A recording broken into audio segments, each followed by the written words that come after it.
어제 광주의 한 주상복합 아파트 신축 공사 현장에서 고층 구조물이 붕괴하는 사고가 발생했습니다. 이 사고로 6명이 현재 실종 상태인데요. 현재 실종자 수색에 앞서 건물 안전 진단이 진행 중입니다. 현장에 나가 있는 취재 기자 연결합니다. 이호진 기자. 네, 붕괴 사고가 발생한 광주 화정동 아이파크 아파트 신축 공사 현장에 나와 있습니다. 사고가 난 아파트 건물은 그야말로 폭격을 맞은 듯 처참한 모습입니다. 철골은 엿가락처럼 휘어져 있고 외벽뿐 아니라 내부 구조물도 일부 무너지면서 신축 중인 아파트 안이 훤히 보일 정도입니다. 이 건물이 무너진 건 어제 오후 3시 46분쯤입니다. 고층 상당부 외벽 등 구조물이 갑자기 무너졌습니다. 사고는 39층 옥상에서 콘크리트 타설 중에 발생했는데요. 23층부터 38층까지 양쪽 내외벽이 붕괴했습니다. 현장에 있던 작업자 3명은 자력으로 대피하고 3명은 소방당국에 의해 구조됐는데 구조자 가운데 1명이 부상해 병원 치료를 받고 있습니다.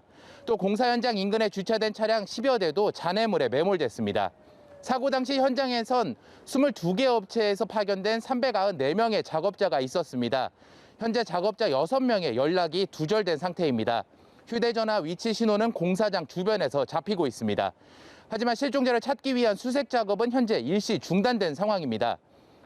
140m 높이의 타워 크레인이 기울어 붕괴할 위험이 있기 때문입니다.